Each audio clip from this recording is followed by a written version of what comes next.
ونؤمن به ونتوكل عليه ونعوذ بالله من شرور أنفسنا ومن سيئات أعمالنا من يهده الله فلا مضل له ومن يضلله فلا هادي له ونشهد أن لا إله إلا الله وحده لا شريك له ونشهد أن محمدا عبده ورسوله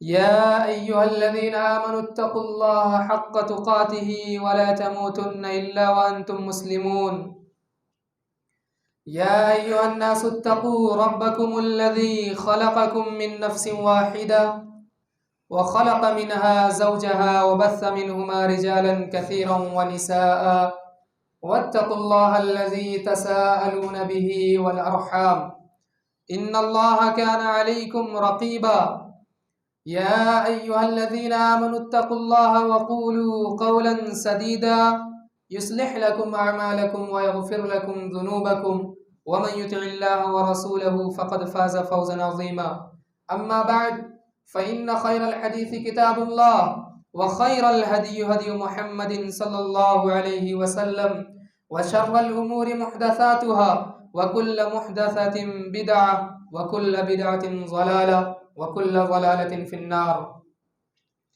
فأعوذ بالله السميع العليم من الشيطان الرجيم بسم الله الرحمن الرحيم قاف والقرآن المجيد بل عجبوا أن جاءهم منذر منهم فقال الكافرون هذا شيء عجيب أإذا متنا وكنا ترابا ذلك رجع بعيد قد علمنا ما تنقص الأرض منهم وعندنا كتاب حفيظ وقال تعالى في موضع آخر واعتصموا بحبل الله جميعا ولا تفرقوا واذكروا نعمة الله عليكم إذ كنتم أعداء فألف بين قلوبكم فأصبحتم بنعمته إخوانا وكنتم على شفا حفرة من النار فأنقذكم منها كذلك يبين الله لكم آياته لعلكم تهتدون وقال النبي صلى الله عليه وسلم مثل المؤمنين في توادهم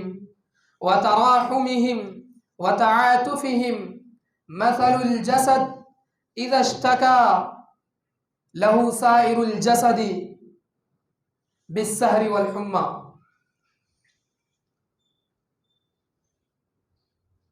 حاضرین جمعہ، تمام قسم کی تعریف و توصیف اس خالق کائنات مالک و ارض و سما کے لیے ہے جس نے ہم تمام لوگوں کو پیدا فرمایا اور ہمیں پیدا فرما کر یوں ہی جانوروں اور چوپایوں کی طرح بھٹکتے ہوئے نہیں چھوڑ دیا، بلکہ اللہ رب العالمین نے ہماری رشد و ہدایت کے لیے بے شمار انبیاء اکرام کو مبعوث فرمایا، اور اس امت کی ہدایت اور رہنمائی کے لیے اللہ رب العالمین نے سب سے آخر میں نبی کریم صلی اللہ علیہ وسلم کو مبعوث فرمایا۔ تمام انبیاء کرام پر درود و سلام کا نزول ہو، خصوصاً جناب محمد الرسول اللہ صلی اللہ علیہ وسلم پر۔ اللہم صلی علی محمد وعلى آل محمد كما صليت على إبراهيم وعلى آل إبراهيم إنك حميد مجيد اللهم بارك على محمد وعلى آل محمد كما باركت على إبراهيم وعلى آل إبراهيم إنك حميد مجيد۔ حاضرین جمعہ، پردہ نشین خواتین، اللہ رب العالمین کا بہت بڑا احسان اور فضل ہے کہ اللہ رب العالمین نے ہمیں آپ سے روبرو ہونے کا موقع عنایت فرمایا، اور ہمیں ایک بار اللہ رب العالمین نے یہ توفیق دی کہ ہم اس اجتماع میں اکٹھے ہوئے، اور اللہ رب العالمین نے یہ مبارک دن ہمیں ایک اور مرتبہ عطا فرمایا۔ بہت سارے لوگ ایسے ہیں جو ہم سے، ہمارے درمیان سے لمحوں بھر میں گزر جاتے ہیں اور اللہ رب العالمین کے یہاں پیارے ہو جاتے ہیں۔ اس لیے ہم اللہ رب العالمین کا جتنا بھی شکریہ ادا کریں وہ کم ہے۔ سامعین کرام، خطبہ مسنونہ کے بعد میں نے قرآن کریم کی ایک آیت کریمہ کی تلاوت کی ہے۔ اسی کے تعلق سے انشاءاللہ آپ لوگوں سے کچھ باتیں رکھنے کی کوشش کروں گا۔ سامعین کرام، اللہ رب العالمین کا یہ ہم پر بہت بڑا احسان ہے اور کرم ہے کہ اللہ رب العالمین نے ہمیں مسلمان بنایا۔ ہمیں اللہ رب العالمین نے ایک مومن گھرانے میں پیدائش ہماری فرمائی۔ یہ اللہ رب العالمین کا ہم پر بہت بڑا احسان اور فضل ہے۔ سامعین کرام، اللہ رب العالمین نے قرآن مجید کے اندر ارشاد فرمایا وَاعْتَصِمُوا بِحَبْلِ اللَّهِ جَمِيعًا وَلَا تَفَرَّقُوا، کہ لوگو تم اللہ رب العالمین کی رسی کو مضبوطی سے تھام لو، وَلَا تَفَرَّقُوا، اور تم فرقوں اور جماعتوں اور گروہوں میں مت بٹو۔ فَأَلَّفَ بَيْنَ قُلُوبِكُمْ فَأَصْبَحْتُمْ وَاذْكُرُوا نِعْمَةَ اللَّهِ عَلَيْكُمْ، اور تم اپنے اوپر اللہ رب العالمین کی اس وقت کی نعمت کو یاد کرو۔ اذ کنتم اعداء، جب تم ایک دوسرے کے دشمن بن گئے تھے، جب تم ایک دوسرے کے ساتھ تمہارا تناؤ تھا، نزاع تھا، لڑائی جھگڑا تھی، لیکن اللہ رب العالمین کا احسان ہوا فَأَلَّفَ بَيْنَ قُلُوبِكُمْ فَأَصْبَحْتُمْ بِنِعْمَتِهِ إِخْوَانًا، تو اللہ رب العالمین نے تمہارے درمیان الفت و محبت پیدا کر دی اور تم ایک دوسرے کے بھائی بن گئے۔ یہ اللہ رب العالمین کی نعمت ہے کہ دشمنی کے بعد اللہ رب العالمین نے پھر سے ایک بار ایک دوسرے کے درمیان، ایک دوسروں کے دلوں میں الفت و محبت قائم کر دی اور ان دونوں کے درمیان اتحاد قائم کرا دیا۔ فَأَلَّفَ بَيْنَ قُلُوبِكُمْ فَأَصْبَحْتُمْ بِنِعْمَتِهِ إِخْوَانًا وَكُنْتُمْ عَلَى شَفَا حُفْرَةٍ مِّنَ النَّارِ، اور تم جہنم کے گڑھے کے کنارے پہنچ چکے تھے۔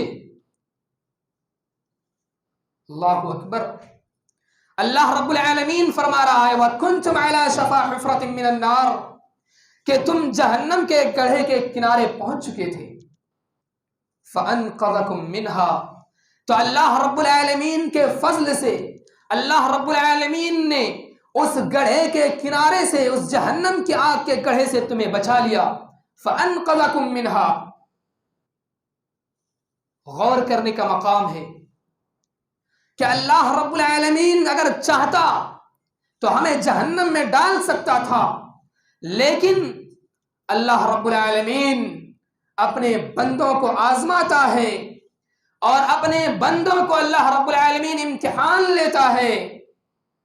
اس لیے اللہ رب العالمین نے یہ کرم کیا اپنے بندے پر، فَأَنْقَذَكُمْ مِنْهَا، کہ اللہ رب العالمین نے جہنم کے اس گڑھے سے لوگوں کو بچا لیا۔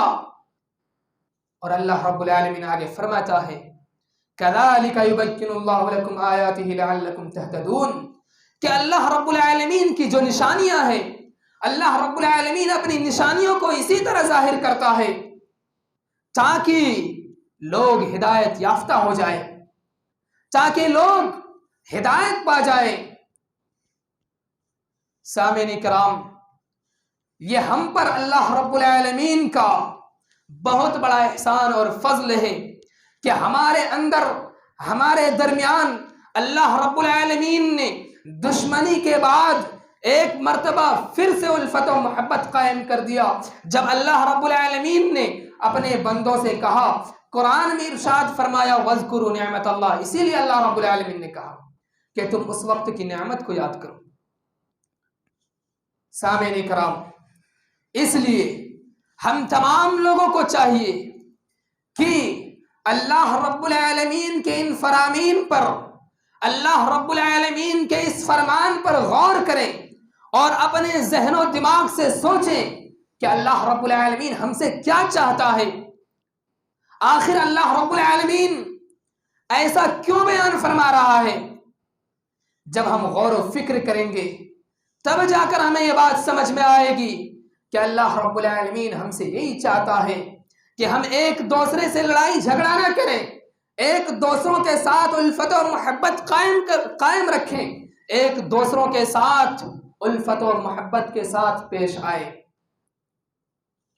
سامعین کرام، اللہ کے نبی کریم صلی اللہ علیہ وسلم نے بیان فرمایا، نبی کریم صلی اللہ علیہ وسلم بیان فرماتے ہیں مثل المؤمنین فی توادہم وتراحمہم وتعاطفہم كمثل الجسد اذا اشتكى منه عضو تداعى له سائر الجسد بالسہر والحمى متفق علیہ. سامعین کرام، اللہ کے نبی کریم صلی اللہ علیہ وسلم نے بیان فرمایا، نعمان بن بشیر رضی اللہ عنہ راوی حدیث ہیں، وہ کہتے ہیں نبی کریم صلی اللہ علیہ وسلم نے کہا مثل المؤمنین فی توادہم، کہ مومن آپس میں ایک دوسرے کے ساتھ الفت و محبت کے ساتھ رہیں، اور کہا کہ ان کی محبت و مودت اور الفت و محبت اس طرح ہو کہ وہ ایک جسم کے مانند ہو، کمثل الجسد.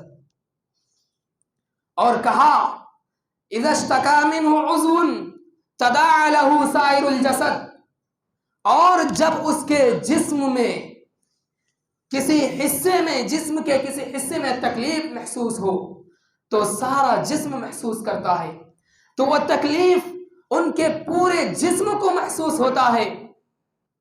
اسی طرح نبی کریم صلی اللہ علیہ وسلم نے یہ مثال دے کر سمجھانا چاہ رہے ہیں. کہا کہ جسم کے کسی بھی حصے میں اگر انسان کو کوئی تکلیف ہو تو اس کا سارا جسم وہ تکلیف محسوس کرتا ہے اور اس کی راتوں کی نیند اڑ جاتی ہے. سامعین کرام، اس لیے اگر کسی مسلمان کو، کسی مومن انسان کو ہم تکلیف میں دیکھیں تو اس کو اپنا تکلیف سمجھیں، اس لیے کہ نبی کریم صلی اللہ علیہ وسلم نے یہ مثال دے کر سمجھائی ہے. متفق علیہ روایت ہے. لیکن آج جب ہم معاشرے میں نظر دوڑاتے ہیں تو دیکھتے ہیں کہ لوگ اپنے مومن بھائی کی مذاق اڑاتے ہیں، اپنے مسلمان بھائیوں کا مذاق اڑاتے ہیں اور ان کی تکلیفوں کو دیکھ کر ہنسی اڑاتے ہیں.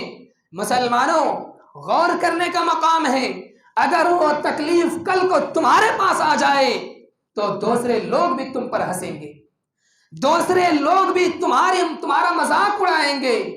اس لیے ہم دوسروں پر ہنسنے سے پہلے یہ سوچ لیں کہ ہو سکتا ہے کہ اللہ رب العالمین یہ مصیبتیں، یہ تکالیف ہم پر بھی کل نازل کر سکتا ہے. لیکن آج مسلمان مستقبل کو نہیں سوچتا ہے، صرف موجودہ حالت کو دیکھتا ہے کہ ہم ابھی تو بہت اچھے انسان ہیں، صحت مند انسان ہیں، ہمارے پاس مال ہے، دولت ہے، ہم امیر ہیں، مالدار ہیں. یہ مت سوچئے اللہ رب العالمین نے فرعون و حامان کو نیست و نابود کر دیا، وہ مالدار انسان تھے. فرعون نے تو یہاں تک بھی کہا تھا کہ انا ربکم الاعلی، میں تمہارا سب سے بڑا رب ہوں. لیکن دیکھیے اللہ رب العالمین کے یہاں دیر ہے مگر اندھیر نہیں ہے. اللہ رب العالمین نے انہیں زمین میں دھسا دیا، لیکن زمین بھی فرعون کو اپنے اوپر رکھنا گوارا نہیں کیا. پھر سمندر میں پھینک دیا، سمندر نے بھی اس کو اپنے اوپر رکھنا گوارا نہیں کیا. لیکن آج مسلمانوں کے لیے اللہ رب العالمین نے وہ عبرت بنا دیا ہے اور اسے شیشے میں پیک کر کے رکھا گیا ہے. اس لیے ہمارے پاس آج صحت و تندرستی ہے، ہمارے پاس آج مال و دولت ہے، تو ہم ماضی کو بھی دیکھیں اور اپنے مستقبل کو بھی سوچیں. صرف موجودہ حالات کو مت دیکھیں. اگر ہم موجودہ حالات کو دیکھیں گے تو ہم اپنے انانیت کو اسی طرح ظاہر کرتے رہیں گے جس طرح فرعون نے ظاہر کیا تھا، قارون نے ظاہر کیا تھا. سامعین کرام، اس لیے اللہ رب العالمین نے ہمیں کہا ہے کہ تم ایک دوسروں کے ساتھ اختلاف نہ کرو، فرقوں اور جماعتوں میں مت بٹو، گروہ بندیاں مت کرو، بلکہ تم ایک دوسرے کے ساتھ الفت و محبت قائم کر کے رکھا کرو۔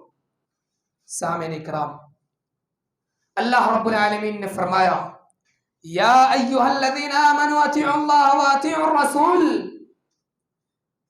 اے ایمان والو تم اللہ رب العالمین کی اطاعت کرو، واطیعوا الرسول اور رسول اللہ صلی اللہ علیہ وسلم کی اطاعت کرو، واولی الامر منکم اور تم میں سے جو حاکم ہیں ان کی اطاعت کرو۔ اس سے یہ بات معلوم ہوتی ہے کہ ہم اللہ رب العالمین کی اطاعت کرنا ہمارے اوپر فرض ہے، اسی طرح رسول اللہ صلی اللہ علیہ وسلم کی اطاعت کرنا ہمارے اوپر فرض ہے۔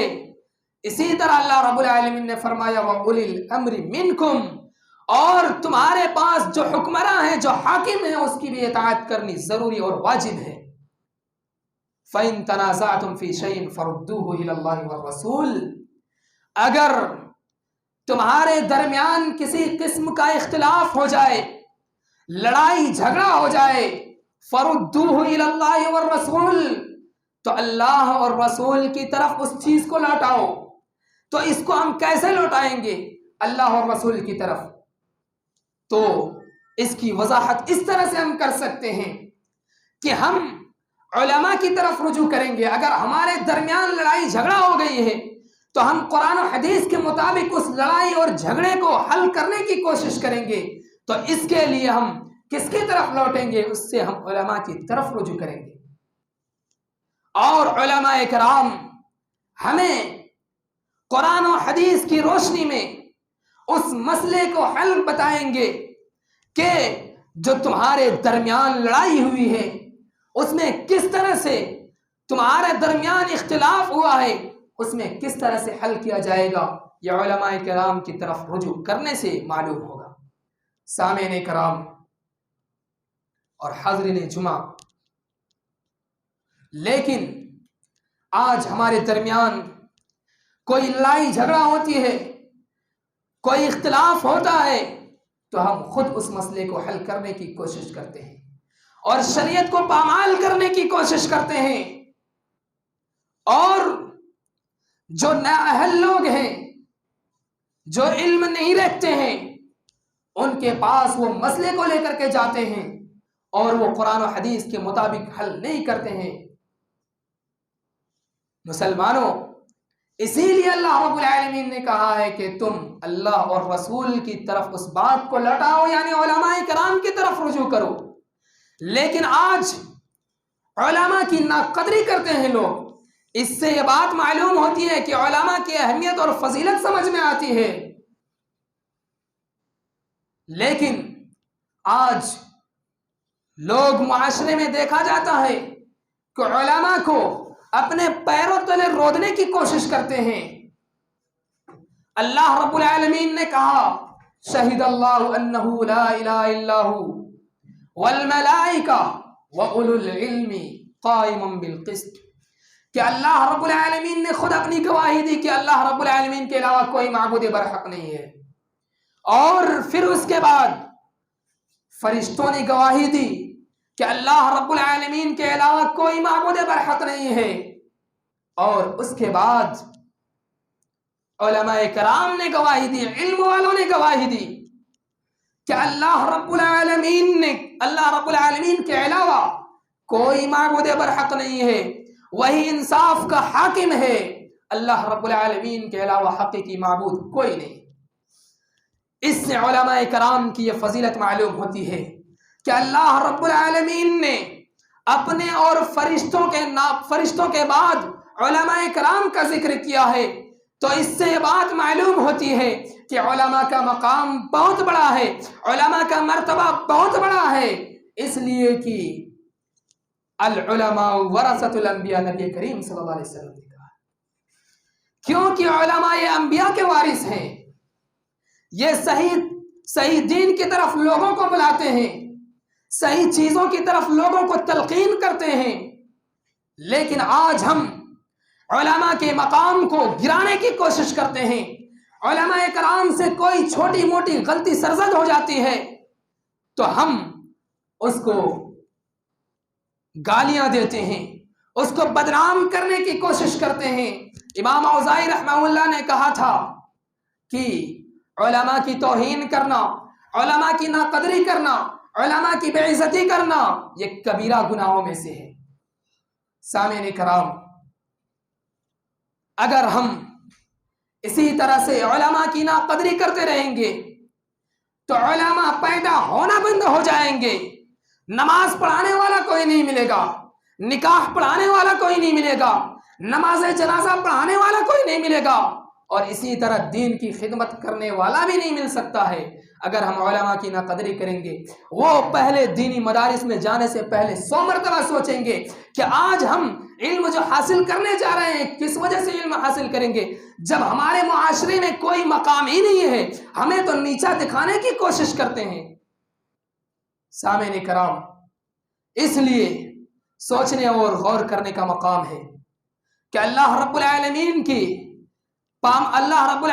کے احکام کی پامالی نہ کریں، اللہ رب العالمین کے فرامین اور نبی کریم صلی اللہ علیہ وسلم کے حدیث پر عمل پیرا ہونے کی کوشش کریں. سامعین کرام، اس لیے کہ اللہ کے نبی کریم صلی اللہ علیہ وسلم نے کہا ہے کہ مومن ایک دوسرے کے جسم کے مانند ہیں. جس طرح جسم کا کوئی حصہ تکلیف محسوس کرتا ہے اسی طرح پورا جسم اس کا تکلیف محسوس کرتا ہے. اس لیے اگر علماء کرام کو تکلیف ہو، لوگوں کو تکلیف ہو، اگر ہم لوگوں اور علماء کرام کی تکلیف میں دیکھتے ہیں تو ہم اس کی تکلیف کو اپنی تکلیف سمجھیں، اور جن کے پاس ان کو کچھ دینے کی، تعاون کرنے کی استطاعت ہے تو اس کو دینے چاہیے. سامعین کرام، اسی لیے اللہ رب العالمین نے کہا تھا وَلَا تَتَّبِعُوا السُّبُلَ فَتَفَرَّقَ بِكُمْ عَنْ سَبِيلِهِ، تم ایسے لوگوں کی اتباع نہ کرنا جو تمہیں غلط راہ کی رہنمائی کرے، جو تمہیں غلط راستوں کی طرف لے جائے.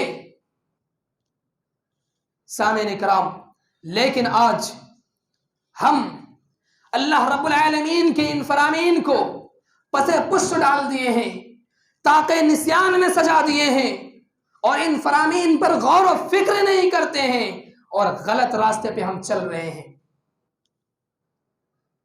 آئیے بخاری اور مسلم کا ایک واقعہ ہے.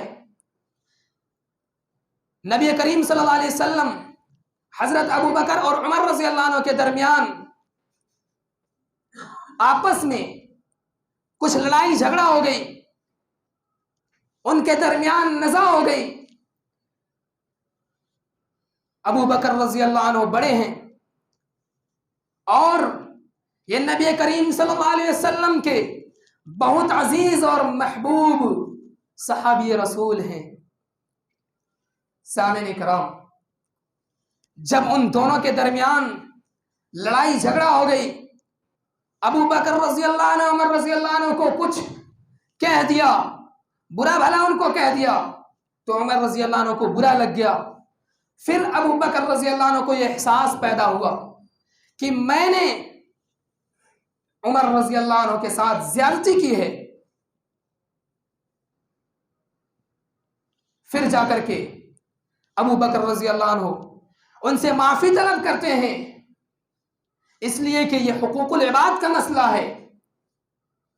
ابو بکر رضی اللہ عنہ کو جب احساس ہوا تو وہ خود جا کر کے عمر رضی اللہ عنہ سے معافی مانگتے ہیں کہ عمر رضی اللہ عنہ، میں نے تمہیں برا بھلا کہہ دیا، میں تم سے معافی مانگتا ہوں، تم مجھے معاف فرما دو. پھر عمر رضی اللہ عنہ نے ابو بکر رضی اللہ عنہ کو جواب دیا کہ اے ابو بکر، میں تمہیں معاف نہیں کروں گا، میں معاف نہیں کرتا. پھر ابو بکر رضی اللہ عنہ وہاں سے لوٹ آئے، سیدھے نبی کریم صلی اللہ علیہ وسلم کے پاس پہنچ گئے.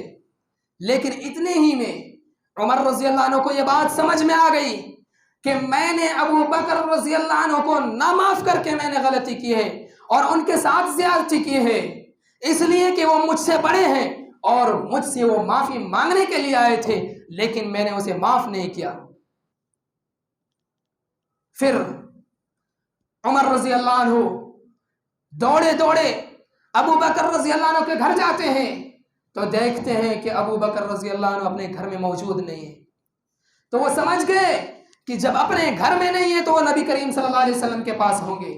پھر ابو بکر رضی اللہ عنہ، عمر رضی اللہ عنہ نبی کریم صلی اللہ علیہ وسلم کے پاس گئے تو ابو بکر عمر رضی اللہ عنہ کو نبی کریم صلی اللہ علیہ وسلم نے دیکھا تو غصے سے آپ کا چہرہ سرخ ہو گیا، اس لیے کہ سارا ماجرا، سارا معاملہ ابو بکر رضی اللہ عنہ نے نبی کریم صلی اللہ علیہ وسلم کو بتلا دیا تھا.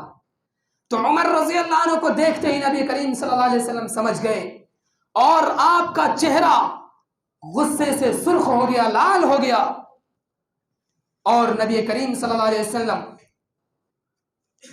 عمر رضی اللہ عنہ کو لعن طعن کرنے لگے. لیکن ابو بکر نے کہا کہ اللہ کے رسول صلی اللہ علیہ وسلم، آپ عمر رضی اللہ عنہ کو کچھ مت کہیے، غلطی میری تھی، میں نے معافی مانگی لیکن انہوں نے معاف کیا، اس کی غلطی نہیں ہے، اس لیے کہ غلطی میں نے کی تھی اور یہ حقوق العباد کا معاملہ ہے. اگر وہ مجھے دنیا میں معاف کر دیتا تو میں کل قیامت کے روز ہمارے گریبان نہ پکڑا جاتا. اس لیے پھر عمر رضی اللہ عنہ ابو بکر رضی اللہ عنہ سے معافی مانگتے ہیں اور ان کو بھی معاف کر دیتے ہیں، اور نبی کریم صلی اللہ علیہ وسلم ایک دونوں کے درمیان اتحاد قائم کرا دیتے ہیں اور الفت و محبت پھر سے اسی طرح دونوں کے دلوں میں پیدا ہو جاتی ہے. اس لیے مسلمانوں، وہ جلیل القدر صحابہ تھے، پھر بھی ان کو یہ فکر لگی رہتی تھی کہ انہوں نے غلطی کی ہے. لیکن آج ہم کتنوں کے دلوں کو دکھاتے ہیں لیکن ہمیں کوئی احساس تک نہیں ہوتا، ہمیں یہ سوچنے پر مجبور نہیں کرتی کہ ہم نے غلطی کی ہے، چلیے ہم ان سے معافی مانگ لیتے ہیں. اگر کوئی چھوٹا ہے تو اسے بھی چاہیے کہ وہ اپنے بڑے سے معافی مانگے، اگر کسی بڑے نے غلطی کی ہے تو چھوٹے سے معافی مانگ سکتے ہیں. اس لیے کہ ابو بکر رضی اللہ عنہ بڑے تھے اور عمر رضی اللہ عنہ چھوٹے تھے، لیکن عمر رضی اللہ عنہ نے غلطی کی تھی اور جا کر کے انہیں احساس ہوا اور معافی مانگی. سامعین کرام، اس لیے اگر کسی کے درمیان لڑائی جھگڑا ہے، کسی کے درمیان نا اتفاقی ہے، اسی لیے دنیا ہی میں وہ ان سے معافی مانگ لے اور ایک دوسرے سے مل جل کر کے رہنے کی کوشش کریں اور آپس میں اتحاد قائم کرنے کی کوشش کریں. اگر خود ہمارے درمیان اتحاد نہیں رہے گی تو غیر قومیں ہم پر ٹوٹ پڑے گی، جیسا کہ آج دیکھنے کو مل رہا ہے. ہمارے اندر اتحاد نہیں ہے، ہمارے دلوں میں ایمان نہیں ہے. آج غیر قوموں کو اللہ رب العالمین نے ہم پر مسلط کیا ہوا ہے. کیوں؟ وجہ یہی ہے کہ ہمارے اندر نا اتفاقی ہے، ہم فرقوں میں بٹ چکے ہیں، جماعتوں میں بٹ چکے ہیں، گروہ بندیاں کر لی ہیں. مسلمانوں، آج ہمیں مسلک کے بارے میں نہیں جانا ہے، آج ہمیں مذہب کو بچانا ہے. آج ہم مسلکوں میں پڑے ہوئے ہیں کہ فلاں مسلک والے فلاں سے اس طرح ہیں، وہ اس طرح ہیں. ہمیں مسلکوں میں نہیں جانا ہے بلکہ ہمارا مذہب ایک ہے، مذہب اسلام ہے. تو آج ہمیں مذہب اسلام کی حفاظت کرنی ہے اور اس کے لیے ہمیں اتحاد کی ضرورت ہے. تب جا کر کے ہم اپنے، اللہ رب العالمین نے تو خود ذمہ داری لی ہے کہ اپنے اسلام کی حفاظت کی، یہ دنیا والے کبھی نہیں مٹا سکتے ہیں، لیکن پھر بھی اس کی تبلیغ کے لیے ہمیں ایک دوسروں کے ساتھ مل جل کر کے کرنے کی کوشش کرنی چاہیے. سامعین کرام، علامہ اقبال نے کیا ہی خوب کہا تھا کہ متحد ہو تو بدل ڈالو نظام گلشن، منتشر ہو تو مرو شور مچاتے کیوں. سامعین کرام، اس لیے ضرورت اس بات کی ہے کہ ہم اپنی صفوں میں اتحاد قائم کریں، کسی کو حقیر نہ سمجھیں، کسی کو کمتر نہ سمجھیں اور ایک دوسروں کو نیچا دکھانے کی کوشش نہ کریں. اگر ہم ایسا کریں گے تو اللہ رب العالمین ہمیں ذلیل و رسوا کر کے رکھے گا، جیسا کہ آج انسان ذلیل و رسوا ہو رہے ہیں. اس لیے آج اللہ رب العالمین سے یہ عزم کریں کہ ہم ایک دوسروں کے ساتھ معافی تلافی کر لیں، ایک دوسروں کے درمیان حقوق العباد کا جو معاملہ ہے وہ اسی دنیا میں رفع دفع کر لیں. اگر اس دنیا میں رفع دفع نہیں کرتے ہیں تو کل قیامت کے روز اس کو وہ حق دینا پڑے گا جن کے ساتھ وہ زیادتی کی ہوں گی. حقوق اللہ تو اللہ رب العالمین معاف کر سکتا ہے، لیکن حقوق العباد کا معاملہ بندے کے ساتھ ہے. اگر بندہ چاہے تو معاف کر دے، لیکن اگر وہ اس دنیا میں معاف نہیں کرتا ہے تو کل قیامت کے روز وہ گریبان پکڑ کر کے وہ حقوق لے گا۔